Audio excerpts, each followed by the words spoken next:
मैं स्टूडेंट्स, मैं उम्मीद करती हूँ इस लॉकडाउन में सभी आप अपने अपने घरों में सुरक्षित होंगे।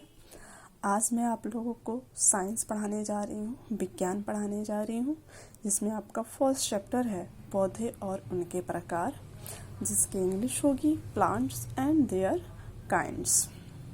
इस पाठ में हम लोग पौधों के प्रकार के बारे में जानेंगे। पौधों के प्रकार के बारे में जानने से पहले हम पौधों के बारे में कुछ चर्चा करना चाहेंगे आप लोगों से। मैं आप लोगों को बताना चाहूँगी कि हम सभी अपने चारों ओर अनेक पौधों को देखते हैं। क्या आप जानते हैं कि पौधे सजीव होते हैं?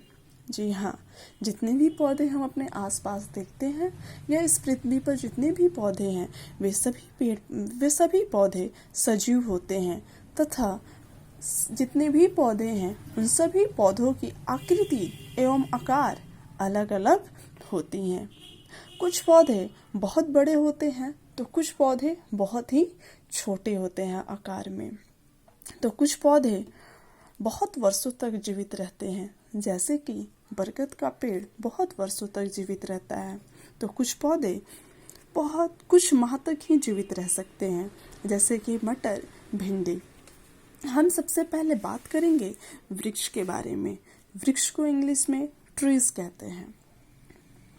मैं आपको बताना चाहूँगी कि सबसे पहले आपको बताऊंगी कि वृक्ष किसे कहते हैं। तो आइए बताते हैं कि वृक्ष किसे कहते हैं। वृक्ष वे होते हैं जो आकार में बहुत बड़े तथा लंबाई में बहुत ऊंचे होते हैं। उन्हें हम वृक्ष या पेड़ कहते हैं।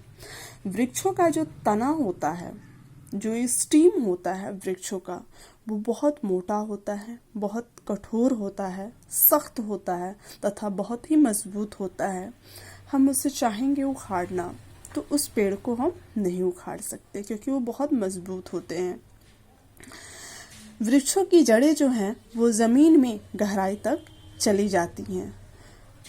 कुछ वृक्ष ऐसे होते हैं जो बहुत वर्षों तक जीवित रहते हैं, जैसे कि बरगद का पेड़ सैकड़ों वर्षों तक जीवित रहते हैं। घनी शाखाओं वाले वृक्ष छायादार वृक्ष कहलाते हैं। शाखाएं कहने का मतलब है कि शाखाएं उसे कहते हैं, ब्रांच को कह सकते हैं, टहनी को कह सकते हैं।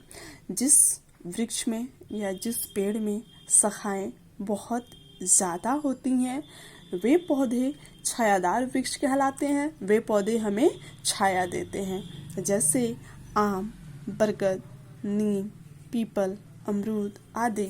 ये सभी छायादार वृक्ष के उदाहरण हैं। कुछ वृक्षों में शाखाएं या तो बहुत कम होती हैं या बिल्कुल भी नहीं होती। इन वृक्षों से हमें छाया नहीं मिलती है, जैसे नारियल, चीड़, खजूर आदि। ये ऐसे वृक्ष हैं जिनसे हमें छाया नहीं मिलती, इनमें शाखाएं नहीं होती हैं। अब मैं बात करूंगी, आप लोगों को बताऊंगी सर्ब्स के बारे में, जिसकी सर्ब्स को हिंदी में कहते हैं झाड़ियाँ। अब हम आपको बताएंगे कि झाड़ियाँ किसे कहते हैं। ऐसे पौधे जो आकार में छोटे व घने होते हैं वे झाड़ी कहलाते हैं। झाड़ियों में तना नहीं होता है। इनमें भूमि की सतह के ऊपर से अनेक शाखाएं निकलती हुई प्रतीत होती हैं। आप निकलते हुए देखते होंगे। ये शाखाएं बहुत पास पास तथा घने रूप में होते हैं, इसीलिए ये पौधे झाड़ीदार कहलाते हैं। जिन पौधों में शाखाएं बहुत पास पास में होते हैं वो पौधे क्या कहलाते हैं? झाड़ीदार पौधे कहलाते हैं। ये पौधे अधिक ऊंचे भी नहीं होते हैं। ये पौधे कुछ ही वर्षों तक जीवित रहते हैं, जैसे कि गुड़हल, गुलाब, चमेली, मेहंदी इत्यादि। ये सब झाड़ियाँ होती हैं। अब मैं आपको बताऊंगी शाक के बारे में। शाक को इंग्लिश में हर्ब्स कहते हैं। जड़ी बूटी वाले पौधे, घास या मौसमी पौधे ही हर्ब्स के अंतर्गत आते हैं। अब मैं आपको बताऊंगी कि हर्ब्स किसे कहते हैं, शाक किसे कहते हैं। तो वह पौधे जो बहुत छोटे तथा मौसमी पौधों को ही क्या कहते हैं? शाक कहते हैं। शाकीय पौधों में तना पतला और कोमल होता है। ये पौधे अधिक ऊंचे नहीं होते हैं। मौसमी सब्जी व पुष्पीय पौधे शाक होते हैं, लेकिन यह एक शाक है। घास, बैगन, गेहूं आदि ये सब भी शाक के उदाहरण हैं। अब हम बात करेंगे लताओं के बारे में। लताओं को हम इंग्लिश में क्रीपर्स कहते हैं। लताओं के तने कमजोर होते हैं, ये सीधे खड़े नहीं हो सकते हैं। इनकी तना जो होती है वो बहुत पतले होते हैं। ये भूमि पर रेंग कर आगे की ओर बढ़ती हैं। कुछ लताएं किसी सहारे पर लिपटकर आगे की ओर बढ़ती हैं। लताएं दो प्रकार की होती हैं, रेंगने वाली लताएं, आरोही लताएं। तो मैं सबसे पहले आप लोगों को रेंगने वाली लताओं के बारे में बताती हूँ। कुछ लताएं रेंग कर आगे बढ़ती हैं, इन्हें रेंगने वाली लताएं कहते हैं। जैसे कि खरबूज, तरबूज, कद्दू आदि ऐसे पौधे रेंगने वाले लताओं के अंतर्गत आते हैं।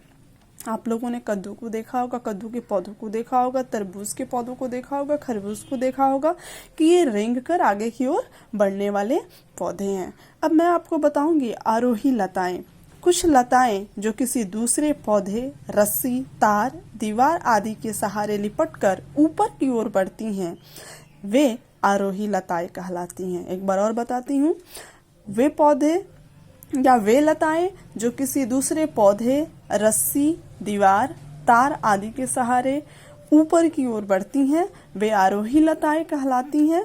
इन लताओं में छोटी सी रचनाएं प्रतांत के सहारे से मजबूती से लिपटकर पौधे के ऊपर आती हैं। प्रतांत हो गया जो उसमें छोटी छोटी सी जो शाखाएं की तरह निकली हुई रहती हैं, रेसे की तरह निकली हुई होती हैं, वे उसी के सहारे आगे की ओर बढ़ते हैं।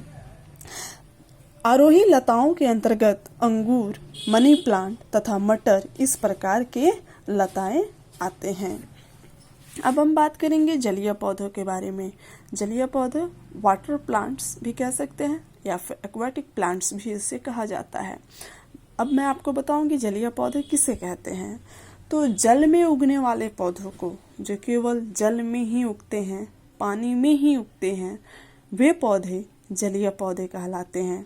जो केवल जल में ही उगते हैं उन्हें हम जलीय पौधे कहते हैं, एक्वेटिक प्लांट्स कहते हैं। इनकी पत्तियां जो होती हैं, जो पानी में उगने वाले पौधे होते हैं, इनकी जो पत्तियां होती हैं वो बिल्कुल खोखली होती हैं, खाली सा होता है। इनमें वायु भरा होता है, इनके अंदर हवा भरा हुआ होता है। इसी कारण ये पौधे जल में तैरते हैं, जैसे कि कुमुदिनी, कमल, जलकुंभी इत्यादि ऐसे पौधे हैं जो जल में उगते हैं। अब हम बात करेंगे पौधों के जीवन काल के बारे में। Life span of plants.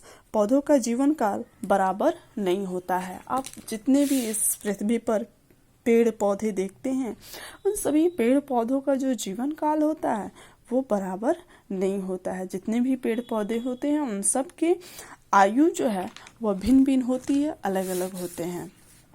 कुछ पौधों की आयु बहुत अधिक होती है, वे बहुत वर्षों तक जीवित रहते हैं, जैसे कि पीपल, बरगद, नीम इत्यादि। बरगद तथा पीपल 100 से अधिक वर्षों तक जीवित रहते हैं। बरगद और पीपल कितने वर्ष तक जीवित रहते हैं? 100 साल। 100 साल से भी अधिक वर्षों तक जीवित रहते हैं, इसलिए इन्हें बहुवर्षीय पौधे कहते हैं। इसलिए इन्हें क्या कहते हैं? बहुवर्षीय पौधे भी कहते हैं। ऐसे पौधे जो 100 से अधिक वर्षों तक जीवित रहते हैं उन्हें हम बहुवर्षीय पौधे कहते हैं, जैसे बरगद, पीपल।